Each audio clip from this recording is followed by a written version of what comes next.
Welcome to the other side of medicine. I'm Dr. Christosik, aka Dr. J, and I'm very excited about our podcast. This episode is going to be very special. It is called Superfood, the superfood of the astronauts.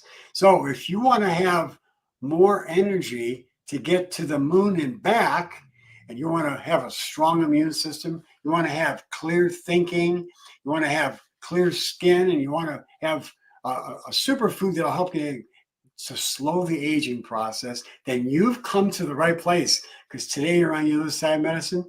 We have a special guest with us. We'll be talking with Lance Leonard. It's not Lance Armstrong now. Lance Armstrong will talk a little bit about the astronauts and how the astronauts have been using spirulina as a superfood to take up in space since the 1970s, and NASA has sanctioned it as a real superfood, one of the most powerful superfoods on the planet.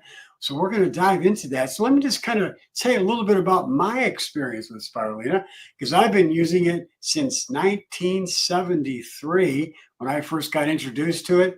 I started using it, and I'll tell you what, it doesn't grow hair, but it really makes you have a lot of energy, clear thinking, as I said earlier, and it really does help to slow the aging process down. And there's a lot of research that literally validates the benefits of spirulina, this blue-green algae that people have been using around the world for literally thousands of years. And so we're going to dive into this today, but I just wanted to share some of the highlights of this, because this superfood is just extraordinary. It's not your typical superfood. It really has many properties. We'll talk about them in detail, but for example, it's very high in antioxidants.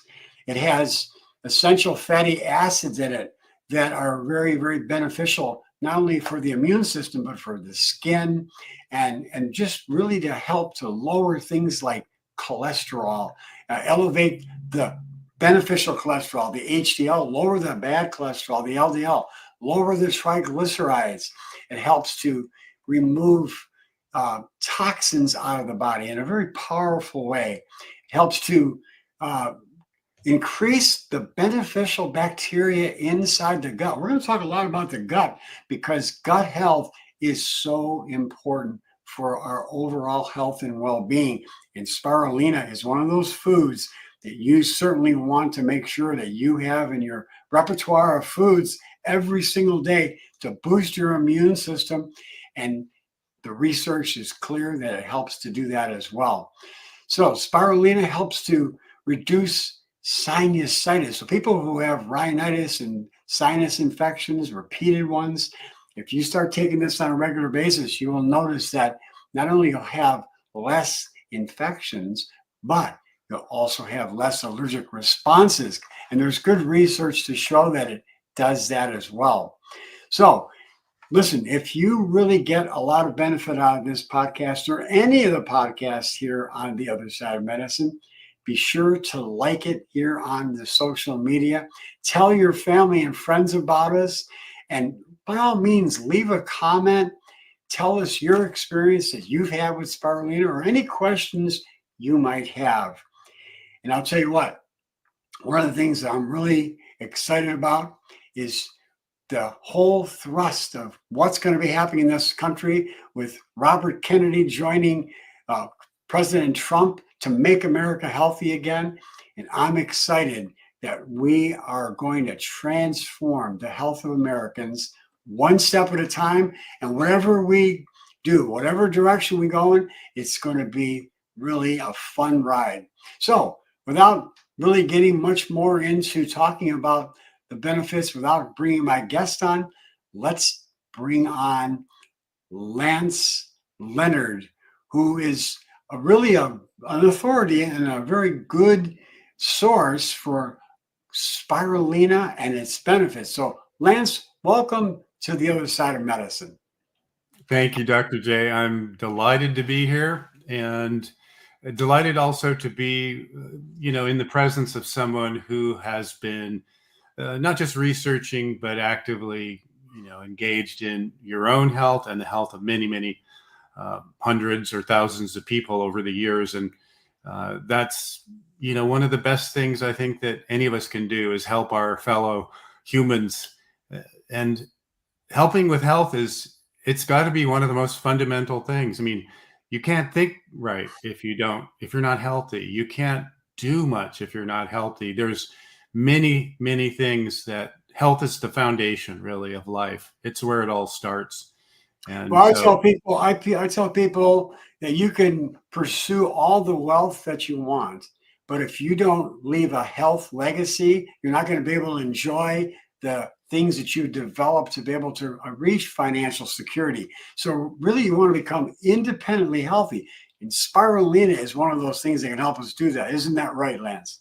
absolutely. In fact, I tell people, there are many good things out there. There are many important aspects to health, as you well know: getting enough sleep, getting exercise, being happy, doing something that's fulfilling. All these things contribute to health. But in the realm of what we eat, I often tell people, if you're just going to do one thing, if you're going to just make one change, this would be the most important change you could make, which would be to add spirulina to your diet, good spirulina to your diet on a regular basis. And, we know it's as amazing as it sounds. And when we talk some of the details today, I'm sure if you're not familiar with this, you'll be amazed at some of this. It's almost too good to be true, it sounds, but it actually is true. And it's not magic, but it's certainly powerful. It's a powerful, powerful healing agent that is easy. We have access to it, so why not do it? Yeah, well, everything we do here on the other side of medicine, Lance, is based on science. It's evidence-based natural medicine. And here on the other side of medicine, our whole goal is to educate people, not to medicate. We want people to realize that the body is able to heal itself. And when you use something like spirulina, you provide a tool for the body to be able to do that. You support the body in its effort. And so everything we're going to be talking about today with spirulina is all backed up with citations in the medical literature, with good research, clinical trials and studies that have been done for a lot of years. And it's been reported in PubMed, in medical journals all around the world. And so all of the references that we make today, rather than giving you the citations for each one of the things we're going to talk about, we're going to put inside the description all the references for the research studies. So that if you'd like to check them out on your own, you can do that on your own time. But we don't want to waste time talking about this study or that study was written up in this journal and this date and the title of it. We're not going to do that. We're going to put all those references inside the description. Isn't it right, Lance? That's a great way to do it. Yeah, because who wants to look at a bunch of long URLs? Anyway, you can do that when you're ready, if you want to do that. Well, let's talk first of all, because the title of this podcast is the Superfood for the Astronauts. Let's talk a little bit about back in the 70s, how NASA actually studied the benefits of spirulina, and some of the reports that they made on spirulina is absolutely remarkable. So let's talk a little bit about that. Let's do. And if you don't mind, Dr. J, I'd like to just share a little bit of background for myself about how I came into this. Please do. And it kind of leads into that too, as well, what you're talking about. So, without telling really long stories, I'll just say that way back, I think it was the late 70s. My wife was visiting a friend, and this friend was addicted to sugar. And she, in her favorite thing was to always have a Pepsi in her hand. And my wife noticed she didn't have a Pepsi, and she said, "What happened? Where's your Pepsi?" And she said, "Oh, well, I've been taking this green stuff, and I haven't really had the desire to have it." And this was shocking to my wife, because this person, it was a continual thing, pretty much always. If you were around her, you knew she drank Pepsi. So that intrigued my wife. She started using it. She noticed some benefits. She told me about it. I tried it. I liked it. And we both, thought it was a really good thing. And at some point, at the time, we were actually starting a business with China, who at the time, China had just opened up to business. And we had acquired the exclusive rights to import mineral water. Now, this was before bottled water was a big thing. And this was from, some of your viewers might know about a beer called Tsingtao. It's a pretty famous Chinese beer. It's one of the only ones that we see in the States these days. Well, they make that beer with a water from this certain mountain. And that was the water that we had the exclusive rights to import. Well, neither of us knew anything about business, and neither of us spoke Chinese. And despite me having a Chinese stepmother, I could only say simple things like, hello, how are you? And so that was really a struggle doing that. Well, meanwhile, my wife decided to start marketing the spirulina. And at the time, I thought, that's crazy. We don't have time for another business. But she was finding it to be very easy to share with people because people want to feel better. And this is a simple solution. And so we were both noticing things. And by the way, one of the things I'll tell you, this is a little digression, but it has directly to do with this, is that I know in the beginning you say it doesn't grow hair, but that's something we hear from a lot of people over the last 40 years is now, of course, it's not true in all cases. It doesn't cure, baldness that is hereditary, for example. But we do notice, we've heard this many times, and I have my own experience with it, is that the hair does grow faster and nails too. In fact, I'm 67 going on 68, and my hair, I have a little bits of gray here and there, but not much. And what I've noticed, and I experiment a lot. I've done this since the mid 70s. I experimented with my health starting in 1975. But I noticed that my hair, if I stopped taking it, in a fairly short time, like within 2 weeks, I noticed my hair changing. And normally I don't lose any hair when I comb my hair or brush my hair. But if I stop taking spirulina, I start seeing some in my comb. Well, Lance, there's really good reason for that because, as you know, spirulina is chock full of nutrients. It's Right. got all the essential amino acids to make up the complete protein. Right. It's got B vitamins in it. It's got essential fats in it. So it's no surprise that people who are lacking nutrients and begin to take this powerful superfood, yet they absorb this very quickly because the absorption rate of this is, when you take it on an empty stomach, is 100% absorption. So it doesn't surprise me that you say that. Yeah, it's funny, I laugh about it because it's like vanity, but I notice I've done it several times. Every time the same thing happens, as soon as I start taking it again, within a few days, it stops doing that. And my hair also stops changing, or at least slows way down in terms of the color. So, but anyway, getting back to the story. So we ended up, my wife started this business. I told her it was a crazy idea. Eventually, as I started learning about it, I realized, no, this is a great idea. And we connected. We were very fortunate. We connected with a man whose name was Dr. Christopher Hills. He's known worldwide as the father of spirulina because more than any other single person, he promoted the use of spirulina worldwide. He started studying microalgae in the 50s with his Japanese friend, who was a famous microbiologist from Japan. At the time, they were studying another algae called chlorella. And in the early 60s, when they came across spirulina, they realized the superiority of it in terms of feeding people and that sort of thing. They wanted to use it to feed starving people. So they spent about 10 years trying to educate world governments, various governments around the world, to grow it. And after that time of, 10 years of basically beating their head against the wall, nobody really picking up on it, or projects started and then canceled, things like that happened, including here in the US. They decided, we need to popularize this with the people because the governments just aren't picking up on it. So that was when we started getting involved, and we were so fortunate to learn from Christopher Hills because we learned things that even today people don't understand or just beginning to understand. Back then, he understood many, many things, including the things like the pigments that we'll talk about and that sort of thing. So it's been a passion for us for over 40 years and a big part of our lives. our business wise and otherwise. So, but getting to the astronauts and the space stuff, you're right. They started looking at it for many, many reasons. Not initially, they were looking at nutrition, but also because it can actually help create an artificial environment. Many people don't know that spirulina provides oxygen. And in fact, microalgae in general provide more oxygen than the rainforests by a long shot. The oxygen of the earth is provided mostly by microalgae, and spirulina is one of those microalgae. There are thousands of different microalgae that range from, toxic to the most potent food on earth, which is spirulina, the most broad nutrient-based food on earth.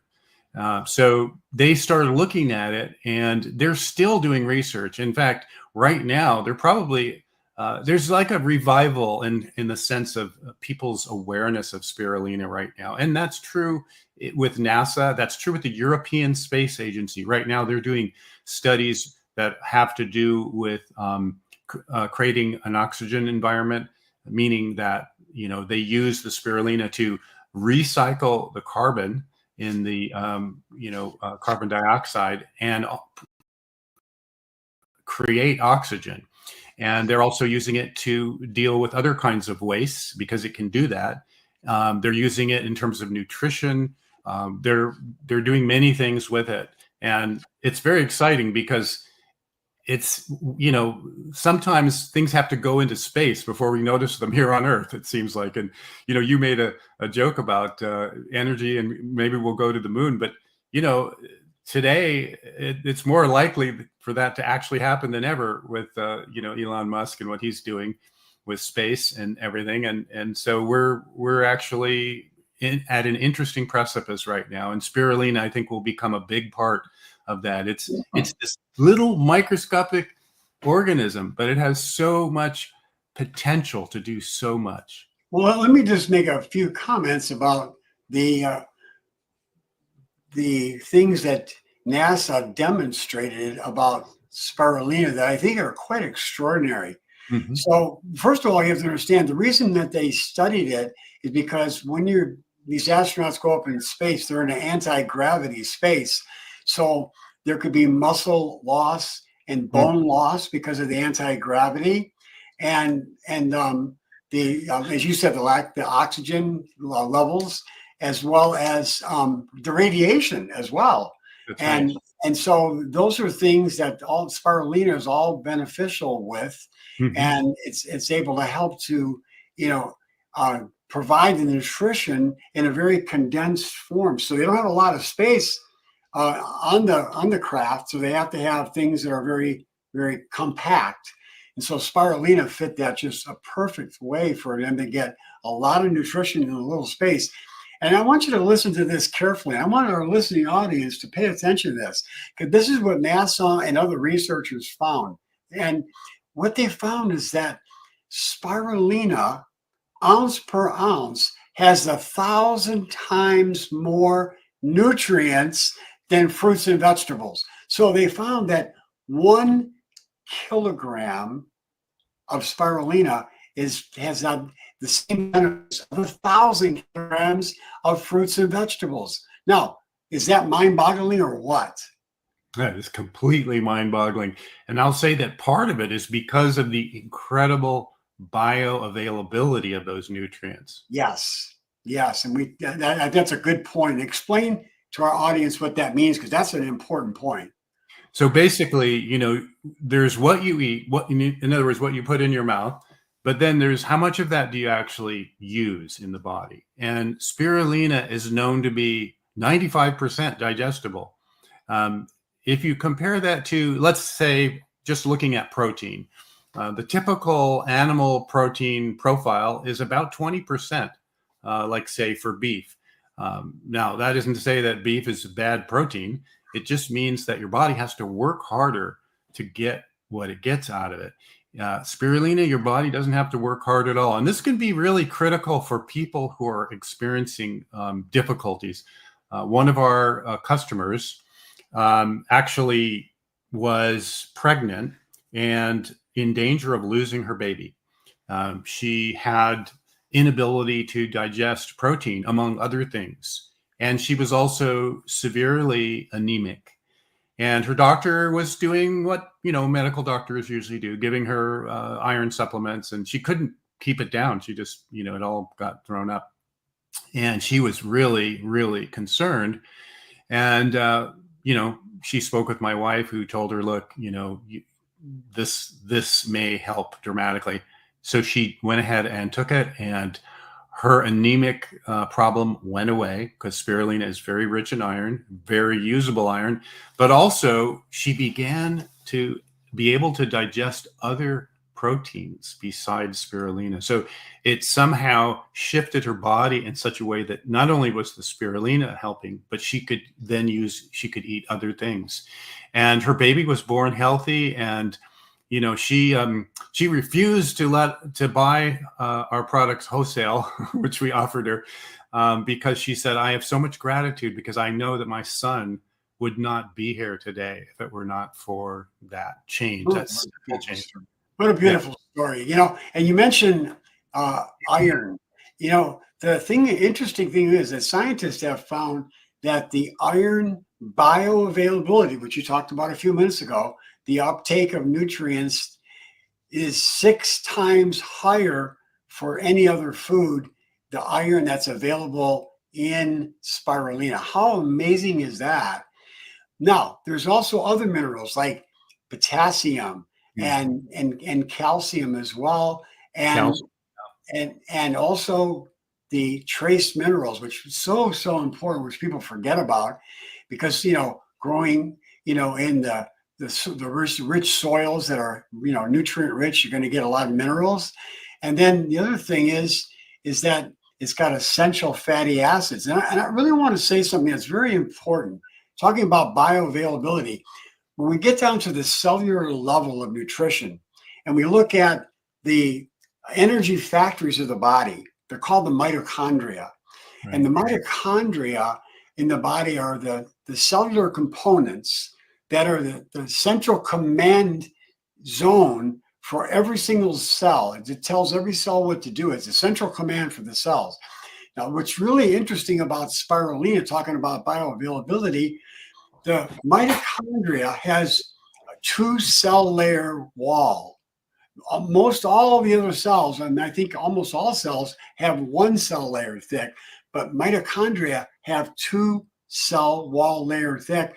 And spirulina is able to penetrate the double wall of the mitochondria. That's one of the reasons why it boosts energy so powerfully, because a lot of other foods don't do that. They can't enter into mitochondria to provide that energy for it to repair and to do its jobs. Right. We couldn't live without the mitochondria, as you well know. The ATP production that's the only way any of our cells, any of our muscles could contract. Our heart couldn't beat without it. It's an amazing, amazing process. And there are many benefits to the gut, which is where the mitochondria hang out a lot, so to speak.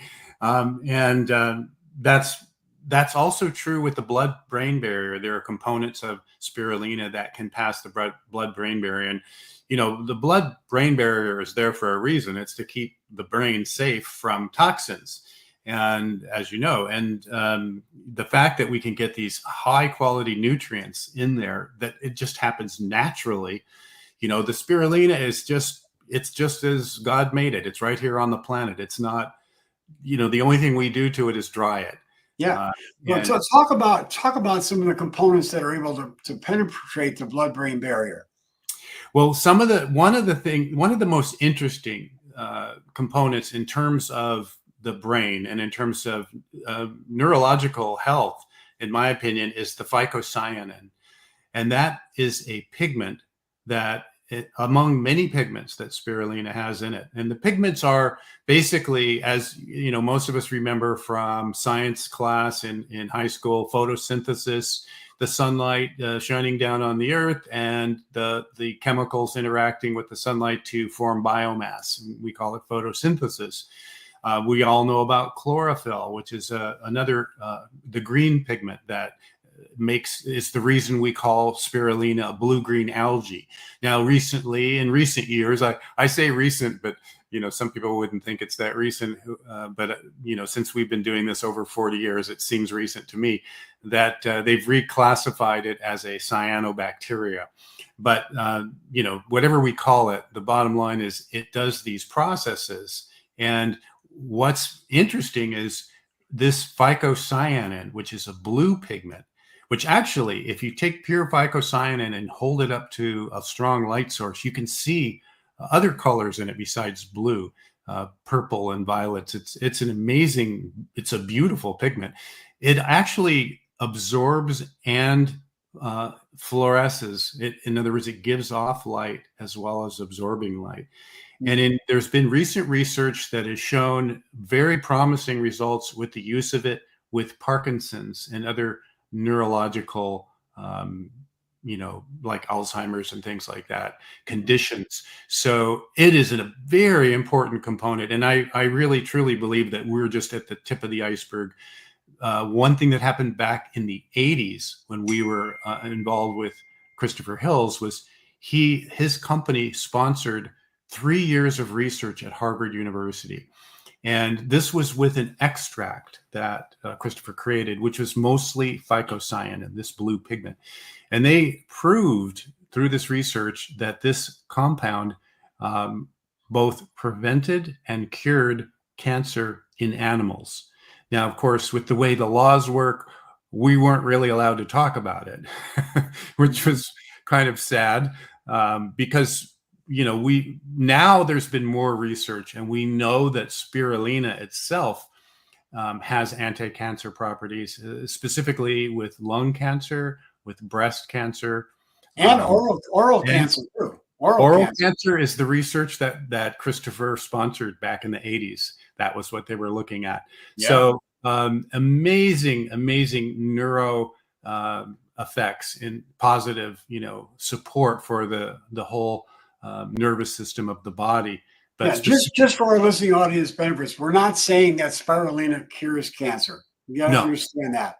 What we're saying is there are promising research to show that it has benefits that can actually kill cancer cells, which is pretty exciting. So whatever you happen to do, your persuasion with your doctor treating cancer, you could add spirulina to that and get multiple benefits for all the things we're talking about. So it's pretty exciting.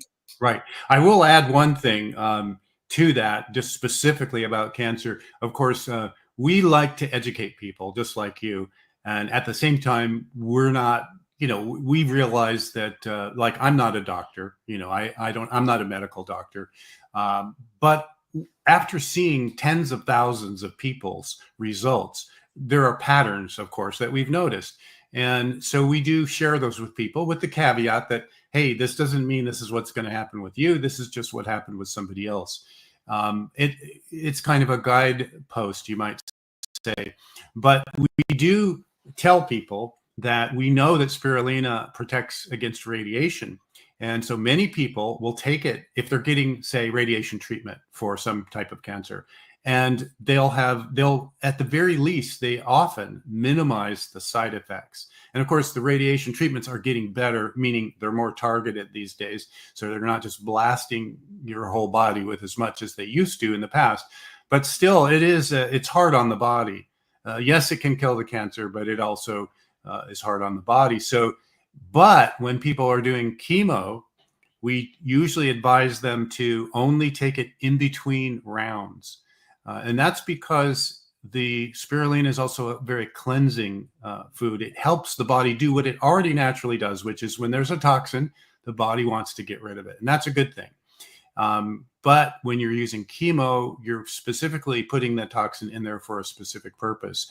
And so it can be, or at least some medical doctors have advised us that it can be counterproductive. And we think that's probably true, to do it while they're actually taking it. So we tell them to do it in between rounds, but it's still a very good thing. It's just, using a little bit of, maybe I was going to say common sense, but it's not necessarily common sense unless you're kind of a spirulina geek Yeah. like we are. So Yeah. So the phytochemicals that are in spirulina cross the blood-brain barrier.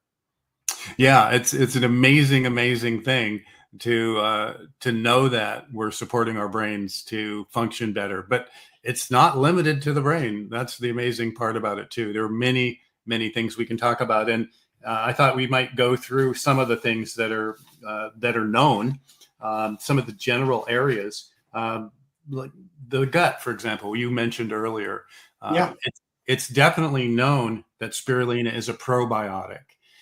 In other words, it supports a healthy gut, feeds the mitochondria, and also feeds other. It's known to help support the kind of bacteria that are positive. You know, there's positive and negative bacteria, Yeah, and speaking of which, the lactobacillus and the Provotella and the mhm, acidophilus, it's been shown, spirulina has been shown to increase the growth and the diversity of all these types of bacteria that are beneficial. right. So if you're taking, fermented foods, let's say you're eating fermented foods, which we highly recommend. We're very big on, as much as you can, get your nutrition from food, get your medicine, if you will, from food. Obviously, there are times when you may need something else. We're not against allopathy. We're just saying that the body naturally wants to be healthy if you give it what it needs. I And always tell people food is your best medicine. Now, I know a lot of people want to push supplements down people, and supplements can be beneficial for short periods of time, but right, in the long run, you want to rely on food as your best medicine. right, And certainly that's where certainly that spirulina, we'll get into talking about some of these amazing clinical trials that have been done to show that it has so many benefits in so many areas. Let's talk about some of those areas. You mentioned gut. Let's continue to talk about that because the gut is paramount to our immune system. absolutely. 70% of our immune system is inside of our gut. That's right. And if we, today, one of the big problems is there's two big ones, I would say. There are many, but the two biggest ones that we talk about with people a lot, one is genetically modified foods, and the other is the incredible amount of glyphosate that is snuck into the food supply. And both of these things together are very damaging to the gut. And they can lead to what some people call leaky gut, which is basically just saying your gut has been damaged. The lining of your gut is damaged, which enables food to leak into places where it shouldn't be. And it can contribute to allergies. And one of the big examples of that is people having gluten allergies today. Many people are not aware that glyphosate is used on the growing of wheat. A lot of times when it's late in the season, the farmers don't want to ruin their whole crop by having a late rain or an early rain, let's say. And they can't harvest the crop until it's ready. So they'll use glyphosate to quote unquote ripen the crop, which it does help to do that. It helps to make it more suitable to harvest. Well, the problem with that is that it's very toxic. It's one of the more toxic things around. That the company that originally made it, they used to say, well, it's not, but now we know it is. And so that's a People want to hidden. know that it's called Roundup. Yeah. Yes, yes, that's right. That's the brand name. I wasn't going to go to brand names, but yes, that's exactly right. That's what it is. And so, if you eat organic wheat, then you're going a long way to eliminating at least that source. In fact, I think one of the simple things that people can do is, as much as they can, eat organic. I Yeah, I realize, think I think that's a really important point, Lance. I just want to just talk about that for a second because I know that people are bashing all gluten grains, and certainly you had mentioned the leaky gut, and a lot of people in America, especially, have a leaky gut, and I don't want to skirt over that too quickly because leaky gut is so important for helping the body to heal and repair. And when you have the leaky gut, the tight junctions inside of the layer of the mucosal layer of the gut, which is only one cell layer thick, by the way, when that gets damaged, then you could have, as you said, particles of food that are not completely digested. You could have toxins coming in, not only from the food, but also from harmful bacteria that most people have living in their gut. Those toxins, wherever they come from, the air, water, food, bacteria, they can start to leak inside the bloodstream, and that triggers the immune system to overreact and have things like bloating and gas and fatigue and skin disorders and autoimmune diseases, and it goes on and on and on. And we have over 100 different autoimmune diseases today. So protecting that gut lining is so important. And making sure you're getting organic so you don't irritate the gut lining is so important as well. So I'm sorry for interrupting you there, but it's really important to understand that. It's totally fine. And I mean, some of these things I'm talking about, I know you know a lot more than I do about them in terms of, the overall gut. It's one of your specialties, as I can see, looking at your website. And what I'm here to talk about is spirulina, of course, but the point is that those pieces of information are really, really useful. So I appreciate you. Spirulina actually has been shown to help to increase secretory IgA, which helps to repair the lining of the gut. It's an amazing thing. And a lot of times people, when they make those changes suddenly, or maybe not so suddenly, sometimes it takes time, but their reactions start to change. And we actually have a product that is specific to that. We're not going to go into it today, but I'll just say that it is for gut health. And one of the things it does is naturally gets rid of the negative gut bacteria, and without a drug. And that's part of the process. Most of the emphasis today with gut health, or at least what I've seen, is focused on adding the good stuff, which is great. But you've also got to get rid of the bad stuff. And you also have to get rid of the negative inputs, like you're talking about, the toxins, and they can come from so many sources. Eating organic is an incredible thing, one simple thing that you can do. It's not necessarily simple. It depends on where you live and what you have access to. But certainly with things like wheat, if you're going to eat that, and it's interesting. You said that it's like the immune system overreacts. I find it interesting when I think about people.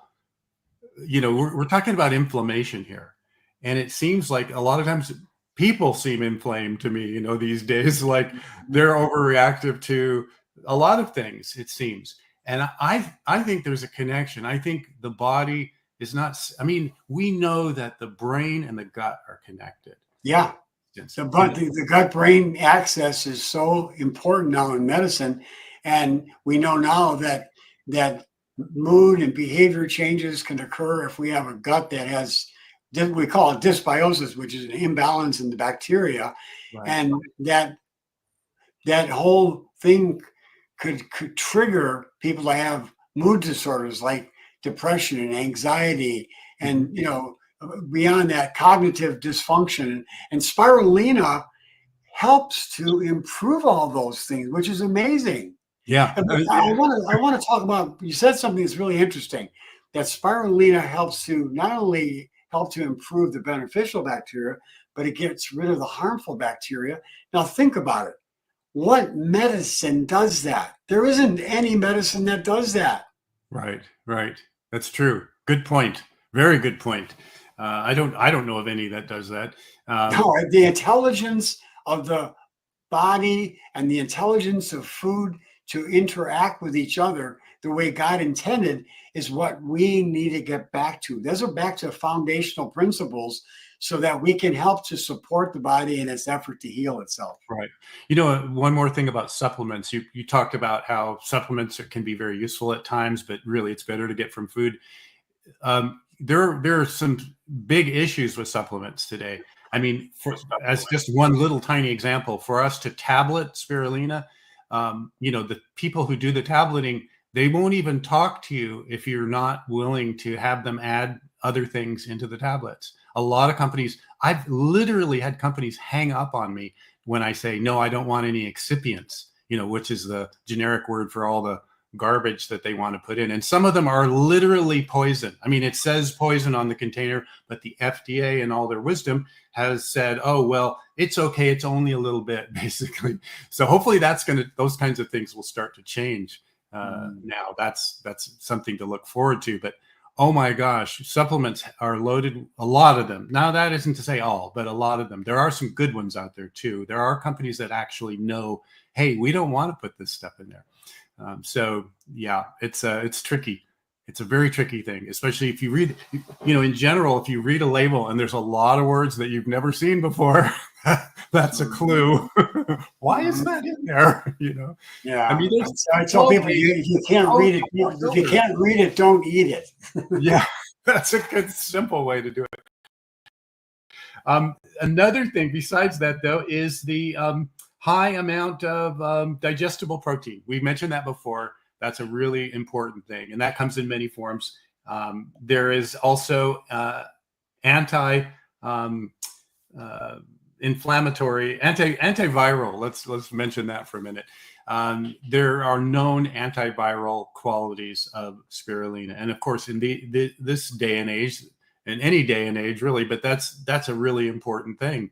Especially during this season right now, we're coming up to flu season. When you're taking spirulina, you're giving your body a dose of a powerful agent to protect you against those viruses. Yes. Since the late 90s, I personally have been sick one time. And that's colds, flu, that's everything. Yeah. One time is all. Yeah. I'm with you. I don't get sick at all. I just have, not at all. I mean, during the whole COVID thing, the only thing that I had during COVID is I had a couple of days that I got tired. And that was it. I was tired. Yeah. And I just slept a little bit more. But other than that, every single day I've got up, I've got more energy than China has rice. And I feel like $1 million. I don't have a joint pain in my body. I played basketball at 75 years old with college students at Kent State University. And, it's just amazing to be able to wake up and to enjoy the benefits of aging, not that we're going to age and deteriorate. People think that aging, you're going to end up having arthritis and chronic disease. It's unfortunate that people believe that. We've got 50%, 55% actually, of adults in the United States that have at least one chronic disease. Actually, 60%. It's 55% who have two or more. That's insane. And I think that Robert Kennedy had mentioned that back when he was a child, that chronic disease was maybe about less than 3 or 4% of the average person in the country. We have an epidemic now of chronic diseases. So we need to get back to the basics, and spirulina can help to boost your immune system, as we talked a little bit about. And if you use it every day, you're going to give your body insurance. That's real insurance. Yeah. And when you look at what could have happened to you, and you think, oh, I don't know if I want to pay for this spirulina, but when you look at what you're preventing and the cost of that, it's like there's no question about it. It's obvious the way to go. You're going to pay now or pay later. And by the way, I want to bring up a point, Lance, that I think is really important. My grandmother, she was from Poland, okay? She was not educated, but she was a very wise woman. And this is what she said, and I'll never forget it. I've written it several times in all my books. I've written 7 books on natural medicine, and I put it in every one of my books. This is what she said. You can skimp on the house that you live in. You can skimp on the vacations that you go on. You can skimp on the car that you drive, or the clothes that you buy, or the things that you put in your home. But she said, don't skimp on the food that you put in your mouth. And I always tell people that is such a wise information that we should all take heed of.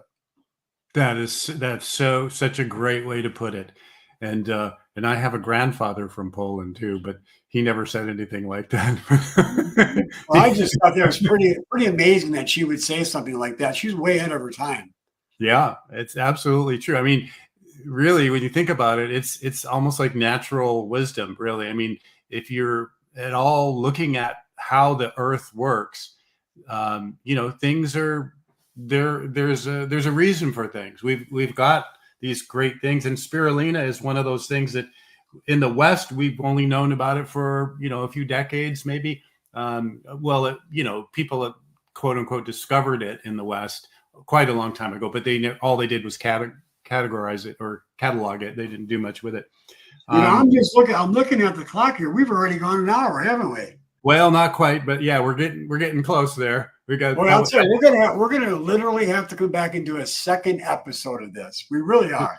We're scratching the surface is all we're doing right now. No, hey, I want to mention something else. Years ago, in the late 80s, Dr. Marshall Galula from Florida, he did a study to show the normalization of cholesterol.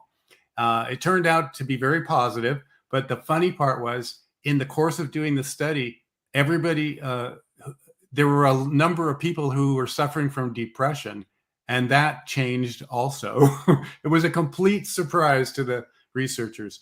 And so they're now, of course, we have more research on all these things, but back then it was like, they were just beginning to do, research with spirulina was in its infancy. So it's the most researched food on the planet. Mostly the money for research goes to drugs, as we all know. Yeah, well, that's another thing, again, that's so exciting about, by the way, I got to put my Make America Healthy hat on right here. I'm proud to wear it. Because I'll tell you what, Robert Kennedy, I'm so excited that he's part of Trump's team. And Trump has given him the carte blanche to be able to help to make America healthy again. And he's going to clean up a lot of the things that have been around our government for a lot of years in the FDA, in the Center for Disease Control, and National Health Institute. There's a lot of people who are manipulating these institutions. There are big corporate businesses that are really affecting in a negative way the health of the American people. And Robert Kennedy, God bless him, and all the things that he's going to be able to help to change the complexion of the health of the American population. I'm excited about it. How about you? Oh, absolutely. I mean, the thing that's amazing to me is that, when people say, oh, he's crazy or anything like that, all you have to do is look at like one of his books where they've offered $1 million to anybody that could prove anything's not true in there. Well, you notice nobody's taken them up on it, but they don't talk about that in the mainstream media. No. Here he is. He's more fact-based than just about anybody, but yet he's been smeared. And there are big moneyed interests that stand to lose. But right now the American people are paying the price for that, unfortunately. Yeah. Well, it's going to be an exciting time that we're going to be moving forward with. But let's just kind of wrap up talking about a few more things about the gut, because so many people have gut health problems. So many people are suffering with constipation and diarrhea and irritable bowel. And spirulina has a profound effect on helping those kind of problems. Absolutely. And so it's really just a wonderful array of benefits to the gut that it has. And so let's talk a little bit about, we haven't got in this. Before you leave here today, we got to talk about the quality of spirulina, because it's not all created equal, is it? Great point. Yes, I thank you for bringing that up. No, it isn't. Two points about that. One is there's some information on the internet talking about toxins. But before I go there, I want to say that 70% of the spirulina, approximately, sold in the U.S. today comes from China. Mm-hmm. And, I don't have anything against Chinese people. Like I may have said, I have a Chinese stepmother, or had. She's no longer with us. But the spirulina grown there is not something you'd want to eat, not something I'd want to eat. Even the stuff that's certified organic is grown in incredibly polluted environment. And you can actually, if you do enough research, you can actually go see where it's growing. And it's a city where people have to wear masks on a regular basis from the air pollution is so bad. And spirulina, it likes to transform its environment. It will take toxins out of the environment, just like it takes them out of your body. But you don't want to eat spirulina that's doing that job. You want to eat spirulina that's grown in a pristine environment. I tell people to stay away from the foods that come from China, the supplements that come from China, because unless you want to glow in the dark. Right. Well, that's a good point too. All the spirulina from China is irradiated before it comes here. Yes. They actually brag about the low microbial count in their spirulina, but the reason it's low is because they irradiate it. And I know scientists who tell me that they can measure the radiation on it too. So, it's really it's like you're doing all this great stuff, but no, you're adding the bad stuff too. You want good quality spirulina, not just pure. That's very important. But another thing is you want spirulina that's grown well and processed well. And it's an art to grow high quality spirulina. And without going into super long stories, I'll just say that one of the aspects of our spirulina that we market is that it has a minimum of 20% of the phycocyanin, that pigment, which we know is so healing and so powerful and so important.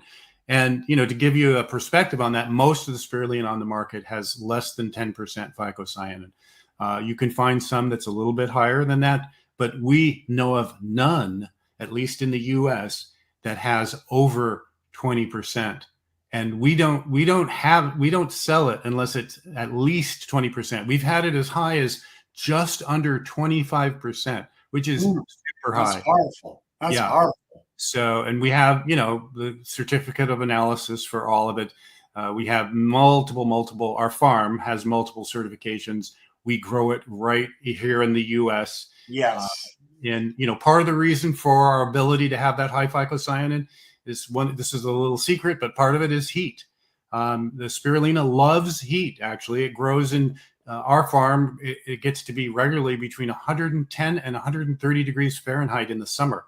And, the farms in Hawaii, the farm in Hawaii is good, but they can't get the volume of high phyco spirulina that we can. And same thing with the farm in India. There's farms in Asia, the Middle East. There's farms all over the world, and we know a lot about them. Some of the people who run some of these international farms are personal friends of ours, even like the scientists who run the farm in India. We've known since the 80s, but they used to work for our mentor. But in any case, they can't get the kind of quality level that we have with the high phycocyanin. So you mentioned earlier something I don't want to brush over. I want to talk about this for a minute because I know that the level of toxins in some of these spirulinas is very high, and there are people on the internet talking about things like neurotoxins that damage the nervous system. Great point. I know that the National Cancer Institute did exhaustive studies on spirulina, and it could be your company that they did it with, and they said there's no neurotoxicity. They're absolutely safe for health of human consumption. So where these neurotoxins are coming from the places like them growing in China and the toxins that they're grown in. So that's part of it, but there's another part that people don't realize. And I will say that there's even doctors and scientists online who are well known who are saying things about spirulina not being safe because of that. But if you look deeply into the research, in every single case, they are referring to a different microalgae. And that microalgae has a long name that's hard to pronounce. Nobody ever bothers using it. The acronym is AFA.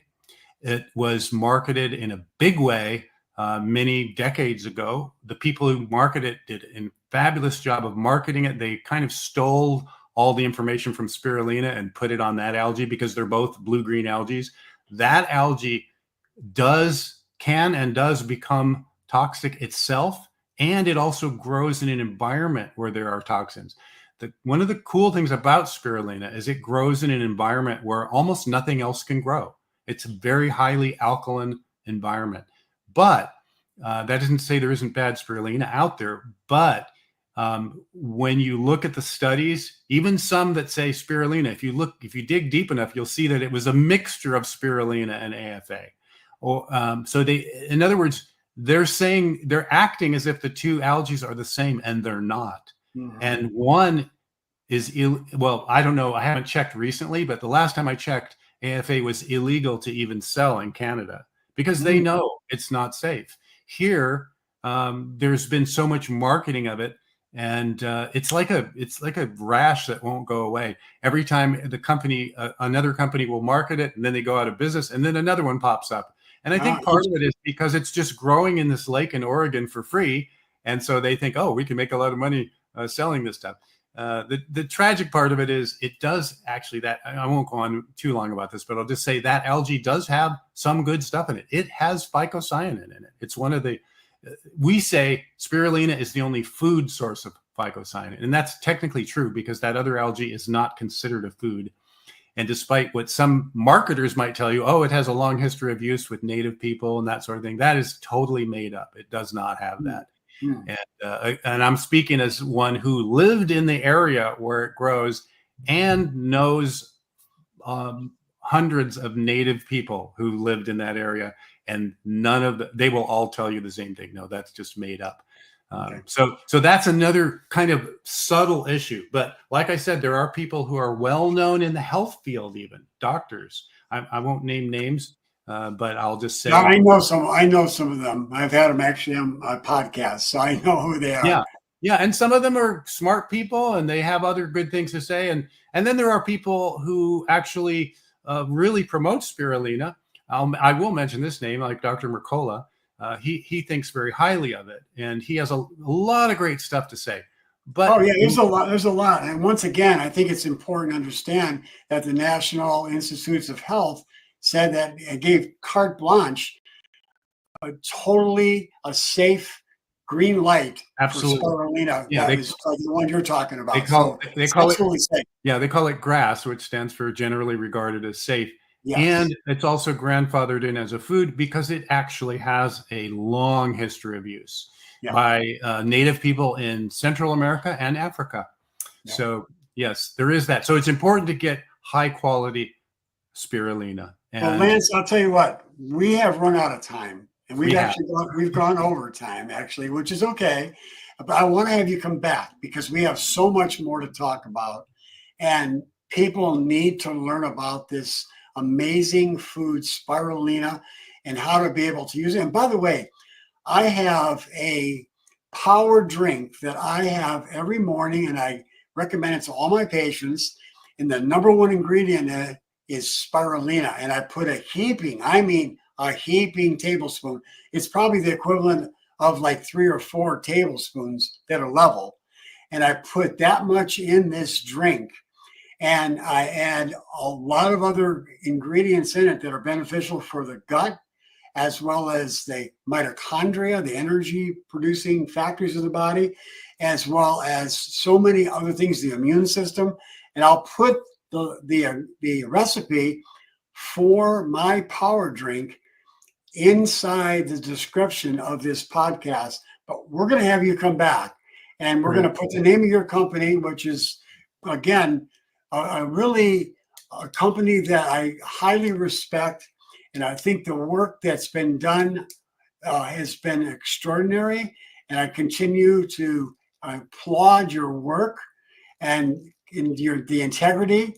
And I just hope that people will start to use spirulina on a daily basis to get its benefits. Well, thank you so much for having me, and I'm excited to be back whenever the time comes, and we'll do more deep dives. Okay, my friend. Well, once again, folks, if you enjoyed this episode, by all means, like it, tell your friends about it, leave a comment, tell us about your experience with spirulina. If you have any questions, I'll be happy to answer any of them. But by all means, you should really start using spirulina. But make sure that you get a high quality one and do your homework, because not all spirulina is created equal. So until next time, my friends, I'm Dr. Christosik, and we'll talk to you next time.